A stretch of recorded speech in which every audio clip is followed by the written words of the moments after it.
Hello everyone. In this video we will cover up the remaining portion of the chapter the fundamental unit of the life. इससे पहले वाली video में हमने कुछ cell organelles के बारे में पढ़ा था, जैसे कि lysosomes and Golgi apparatus, endoplasmic reticulum, like that. Okay. In this video we will study about mitochondria, plastid, vacuoles and about cell division. ठीक है. So we will start about mitochondria. Mitochondria को सेल का power house बोलते हैं, power house of the cell. Mitochondria have two membrane covering. Mitochondria के पास दो membrane की covering होती है. जो आउटर मेम्ब्रेन होता है वो पोरस होता है.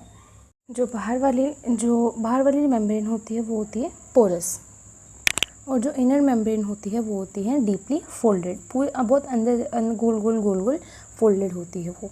ये जो फोल्ड हैं वो क्या करते हैं, सरफेस एरिया को इंक्रीज़ करते हैं for ATP generating chemical reactions, ताकि केमिकल रिएक्शंस अच्छे से जनरेट हो पाए. The energy required for various chemical activities needed for life is release by mitochondria in the form of ATP. कहता है लाइफ के लिए जो अलग अलग केमिकल एक्टिविटीज़ के लिए जो एनर्जी चाहिए होती है वो किस फॉर्म में माइटोकॉन्ड्रिया रिलीज़ करता है, एटीपी की फॉर्म में रिलीज करता है. एटीपी की फुल फॉर्म होती है एडिनोसाइन ट्राइफॉस्फेट. ठीक है. ATP is known as the energy currency of the cell. ATP को सेल का एनर्जी करेंसी भी बोलते हैं.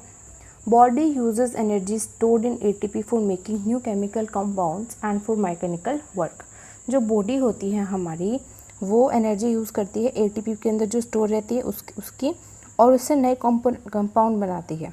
और जो वो एनर्जी यूज़ की उससे अलग अलग सेल जो है मैकेनिकल वर्क करती है.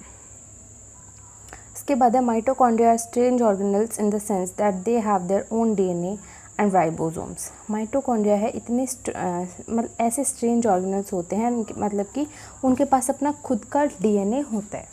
खुद का डीएनए होता है, वो सेल का डीएनए यूज़ नहीं करता. Okay. therefore mitochondria are able to make some of their own protein. खुद का डीएनए तो खुद के प्रोटीन भी बना सकता है. ओके. ये था माइटोकॉन्ड्रिया. अब है आपके प्लास्टिड. प्लास्टिड में क्या है, प्लास्टिड जो है इनकी एक खासियत होती है कि सिर्फ प्लांट सेल में प्रेजेंट होते हैं. ठीक है. दो टाइप के प्लास्टिड होते हैं, क्रोमोप्लास्ट एंड ल्यूकोप्लास्ट. क्रोमोप्लास्ट जो होते हैं वो कलर्ड होते हैं. ठीक है. एंड ल्यूकोप्लास्ट होते हैं इनके पास कोई कलर नहीं होता या फिर वाइट कलर के होते हैं.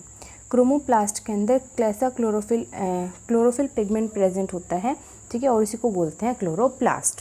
क्लोरोप्लास्ट जो है प्लांट के अंदर फोटोसिंथेसिस के लिए इंपॉर्टेंट होता है. क्लोरोप्लास्ट के अंदर अलग अलग येलो और ऑरेंज कलर के भी पिगमेंट होते हैं. ठीक है. इन एडिशन टू क्लोरोफिल के साथ साथ उसके पास येलो और ऑरेंज कलर के पिगमेंट होते हैं. Okay. Leucoplasts are primarily organelles in which material such as starch, oil, protein granules are stored. कहते हैं कि क्लोरोप्लास्ट के अंदर तो क्लोरोफिल हो गया, ल्यूकोप्लास्ट के अंदर क्या क्या होता है, स्टार्च, ऑयल्स, प्रोटीन ग्रेन्यूल्स, ये सब स्टोर होते हैं. ओके. इसके बाद है the internal organisation of the chloroplast consist of numerous membranous layer embedded in a material called the stroma. Means chloroplast का जो इंटरनल, क्लोरोप्लास्ट के अंदर क्या होता है, उसके अंदर बहुत सी मेम्ब्रेन की लेयर होती है. क्लोरोप्लास्ट के अंदर बहुत सी मेम्ब्रेन की लेयर होती है. ठीक है. और वो जो मेम्ब्रेन की लेयर्स होती हैं वो एक स्ट्रक्चर के अंदर धसी हुई होती है जिसको बोलते हैं stroma. Okay. These are similar to mitochondria in external structure. ये माइटोकॉन्ड्रिया जैसी ही होती है. अगर एक्सटर्नल स्ट्रक्चर की बात करें तो माइटोकॉन्ड्रिया जैसे ही इनका बाहर का स्ट्रक्चर होता है. Okay. Like the mitochondria plastid also have their own DNA and ribosome. Mitochondria जैसे ही प्लास्टिड के पास भी अपना खुद का डीएनए और राइबोसोम होते हैं. Next is vacuoles. Vacuoles are storage sacs for solid or liquid contents. जो vacuoles होते हैं वो solid और liquid content को store करते हैं. Vacuoles are small sized in animal cells while plant cells have very large vacuoles. Vacuoles animal cell के अंदर small होते हैं and plant cell के अंदर बहुत ही ज़्यादा large होते हैं. The central vacuole of some plant cell may occupy 50 to 90% of cell volume. कुछ प्लांट सेल के बीच में होता है वो वैक्यूल, जैसे कि this is the plant cell and here vacuole is present like that. Okay, it is covering 50 to 90% of the cell volume. Okay, next, in plant cell, vacuoles are full of cell sap and provide turgidity and rigidity to the cell. Plant cell, ये animal cell का था that it cover 50 to 90% of the cell volume, but in plant cell में जो vacuoles हैं पूरे cell SAP से भरे हुए होते हैं. मीन्स प्लांट सेल की जो वैक्यूल्स होते हैं पूरे सेल सैप से भरे होते हैं, जिसकी वजह से वो टर्जिडिटी रिजिडिटी सेल की मेंटेन रहती है. Okay, many substances of importance in the life of a plant cell are stored in vacuoles. Vacuoles के अंदर बहुत ही इंपॉर्टेंट चीज़ें स्टोर रहती है जो लाइफ के लिए बहुत ही ज़रूरी है.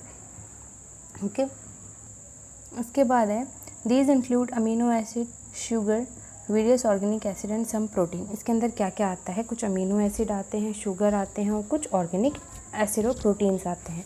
सिंगल सेल ऑर्गेनिज्म जैसे कि एमीबा होता है, उसके अंदर क्या होता है, अगर कुछ खाना कंज्यूम कर रहा है तो वो फूड वैक्यूल में ही जाता है. ठीक है, कुछ यूनिसेलुलर ऑर्गेनिज्म के अंदर स्पेशलाइज्ड वैक्यूल्स प्रेजेंट होते हैं और वो बहुत इंपॉर्टेंट रोल प्ले करते हैं किसमें, वाटर को बाहर निकालने में और कुछ वेस्ट मटेरियल को बाहर निकालने के लिए.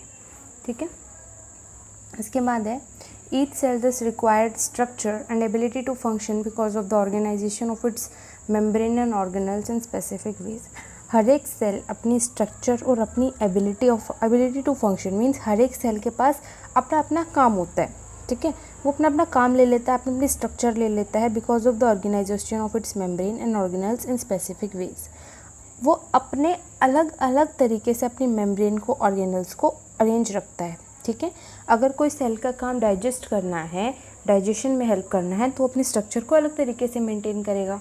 Okay, the cell thus a basic structural organisation, इसलिए सेल है हमारी बॉडी की सबसे बेसिक स्ट्रक्चरल ऑर्गेनाइजेशन है. This help the cell to perform functions like respiration, obtaining nutrition and clearing of waste material और फॉर्मिंग न्यू प्रोटीन्स. इसलिए जो cell है ये फंक्शन प्ले करती है, जैसे कि रेस्पिरेशन हो गया, न्यूट्रिशन को ऑब्टेन करना हो गया, वेस्ट मटेरियल को क्लियर करना हो गया, नए प्रोटीन्स बनाना. ठीक है, इसलिए सेल को फंडामेंटल स्ट्रक्चरल यूनिट बोलते हैं और ये बेसिक फंडामेंटल यूनिट होती है लाइफ की. ठीक है, ये हो गया आपका वैक्यूल. इसके बाद है सेल डिवीजन.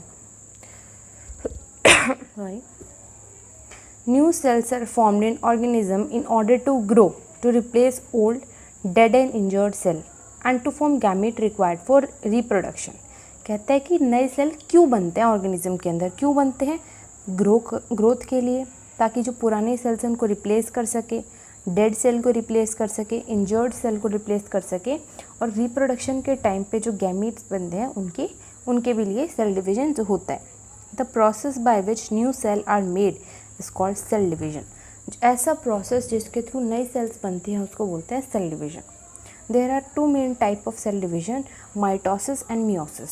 दो टाइप के सेल डिवीजन होते हैं, mitosis and meiosis. The process of cell division by which most of the cell divide for growth is called mitosis. वो प्रोसेस सेल डिवीजन का जो मोस्टली सेल यूज़ करती है growth के लिए उसको बोलते हैं माइटोसिस. इन दिस प्रोसेस, इस प्रोसेस के अंदर क्या होता है, each cell called mother cell, इसके अंदर एक मदर सेल होती है, divide to form two identical daughter cells. एक मदर सेल डिवाइड हो जाती है दो सेम सेल्स बनाने के लिए, इनको बोलते हैं डॉटर सेल. ये mother cell, daughter cell. The daughter cell have the same number of chromosome and mother cell. Daughter cell के पास उतना ही क्रोमोजोम नंबर होता है जैसे कि मदर सेल के पास होता है. ठीक है, ये ग्रोथ और रिपेयर ऑफ टिश्यू में भी हेल्प करते हैं. Mitosis. Specific cells of reproductive organs or tissue in animals and plant divide to form gamete. Means reproductive organ के कुछ खास सेल या फिर एनिमल या प्लांट के अंदर टिश्यू, वो क्यों डिवाइड होते हैं, गैमीट्स बनाने के लिए, जो बाद में फर्टिलाइजेशन करते हैं जिसकी वजह से ऑफस्प्रिंग राइज होता है.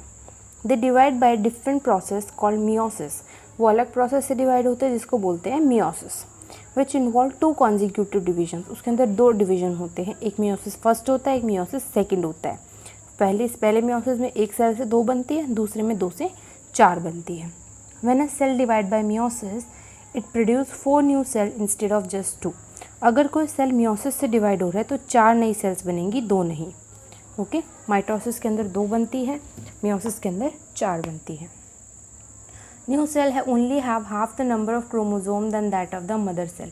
जो नई सेल बनी उसका क्रोमोसोम नंबर मदर सेल से हाफ हो जाएगा।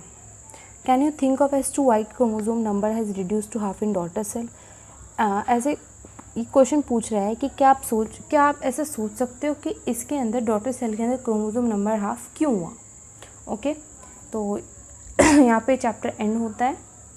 नेक्स्ट वीडियो में हम इसके क्वेश्चन आंसर करेंगे। माइटोसिस मियोसिस में क्या डिफरेंस होता है। माइटोसिस में 1 से 2 सेल बनती है, मियोसिस में 1 से 4 सेल बनती है। माइटोसिस एक ही फेज में होता है, माइटोसिस 1, मियोसिस 2 में होता है, मियोसिस 1 एंड मियोसिस 2। माइटोसिस के अंदर जो क्रोमोसोम नंबर है वो मदर सेल जैसा सेम रहता है और मियोसिस के अंदर वो हाफ हो जाता है। ठीक है, in next video we will do the question answer of this chapter. Till then, thank you very much. If you like this video, subscribe my channel and like it. Thank you.